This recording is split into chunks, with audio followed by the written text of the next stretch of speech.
غیر فطری طور پر ہم یہ رسک نہیں لینا چاہتے کہ ان کی جان کو خطرہ ہو، لہٰذا انہیں باہر بھجوایا گیا کا مظاہرہ نہیں کیا کہ جو تشدد کے جو ہے وہ سے کہ میں نے اگر کچھ موویز دیکھی ہیں انڈین، تو اس میں کاجول جو ہے وہ ایک بہتر اداکار ہے۔ آپ کو پارٹی نے ایک عرصے تک معطل کیے رکھا، پھر دوبارہ ڈپٹی کنوینر بنا دیا۔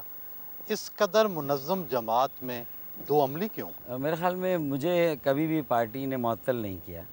یہ ہے کہ ہمارے ہاں عہدوں میں تبدیلیاں ضرور ہوتی رہی ہیں۔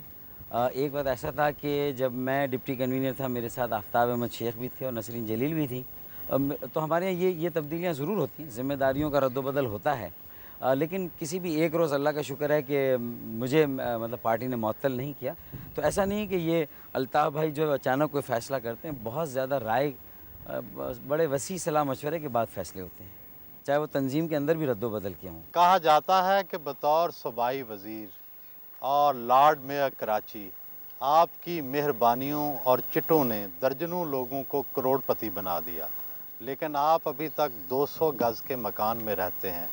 یہ پردہ ہے یا حقیقت؟ الحمدللہ میں آج بھی 200 گز کے مکان ہی میں رہ رہا ہوں، اور اگر اس میں کوئی پردہ ہوگا تو یہ ممکن نہیں ہے کہ آپ کے حالات زندگی میں اتنا تغیر، اتنی تبدیلی آئے اور وہ لوگوں کو اس کے بارے میں کچھ علم نہ ہو، یہ ممکن نہیں ہے۔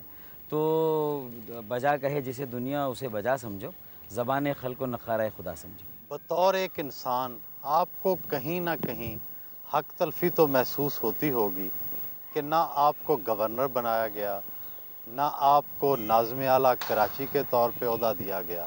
کوئی بھی پارٹی کا فیصلہ یا پالیسی کسی صلاح و مشورے کے عمل کے بغیر جو ہے وہ مکمل وہ نہیں طے پاتی۔ تو جب گورنرشپ کے لیے کسی کا نام تجویز کرنے کا مسئلہ تھا، تو اس وقت بھی پارٹی میں قائد تحریک الطاف بھائی نے اور رابطہ کمیٹی نے صلاح و مشورہ کیا۔ گورنر ڈاکٹر عشرت العباد صاحب کی شخصیت کو سمجھا، ان کے کام کے طریقہ کار کو دیکھا، تو میں سمجھتا ہوں کہ پھر کسی کے ذہن میں یہ سوال نہیں رہا کہ وہاں کوئی میری حق تلفی ہوئی تھی اور مجھ پر کسی اور کو فوقیت دی گئی۔ اسی طرح ناظم اعلیٰ کے عہدے کے لیے بھی بے شک میرے پاس پارٹی میں کسی بھی انتظامی یا سرکاری عہدے کے لیے سب سے زیادہ تجربہ ہے، کیونکہ میں بہت کم عمری میں مجھے لارڈ میئرشپ کا جو ہے وہ پہلے ہی جو ہے وہ مجھے ذمہ داری دی گئی اور مجھے آزمایا گیا تھا، اور وہ ایک اچھا دور تھا جب 88 سے لے کر 92 تک۔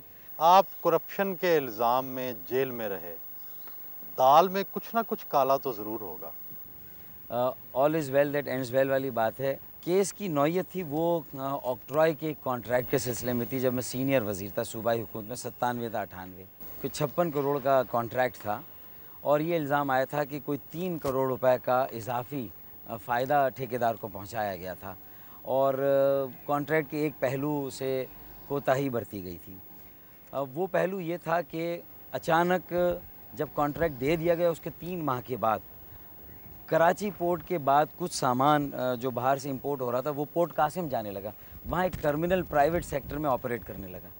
اس کے نتیجے میں اس کانٹریکٹر کو کچھ فائدہ ضرور پہنچا تھا، لیکن جب یہ سارے معاملات سامنے آئے تو سپریم کورٹ نے مداخلت کی، اور سپریم کورٹ نے ہائی کورٹ کو یہ گائیڈ کیا کہ یہ جو فائنینشیل ٹرانزیکشن ہوئی ہے یہ بہت ٹرانسپیرنٹ تھی، یہ تمام قانونی تقاضوں کے مطابق تھی، کوئی میلا فیڈی نہیں تھی۔ تو یہ بالکل بہت کلیئرلی یہ بات سامنے آئی۔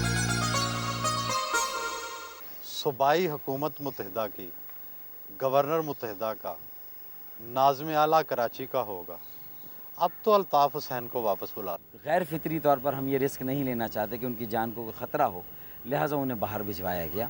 اور اب تک جو اسیسمنٹ ہماری رہی ہے اس میں پریزیڈنٹ مشرف صاحب کے ملک کے اقتدار کی باغ ڈور سنبھالنے کے بعد گو کہ متحدہ قومی موومنٹ پر جو غیر اعلانیہ پابندی 92 میں لگائی گئی تھی وہ ختم ہو گئی، اور جو ریاستی جبر اور استبداد تھا اس کا سلسلہ بھی ختم ہوا، کیونکہ اب بھی عشق کے امتحان اور بھی ہیں۔ اس ملک کا جو سب سے جو اعلیٰ عہدہ ہے وہ پریزیڈنٹ کا، یا ایک وردی والا صدر یعنی پریزیڈنٹ مشرف خود، ان کی اپنی جان کی اگر ہم سیکیورٹی دیکھیں، جس پالیسی پر وہ گامزن ہے، تو قائد تحریک الطاف حسین تو ایک لیم ڈک ہوں گے اور ایک سٹنگ ڈک ہوں گے ان کے مقابلے میں۔ انہیں نشانہ بنانا زیادہ آسان ہے، ان کی زندگی کو نقصان پہنچانا زیادہ آسان ہوگا۔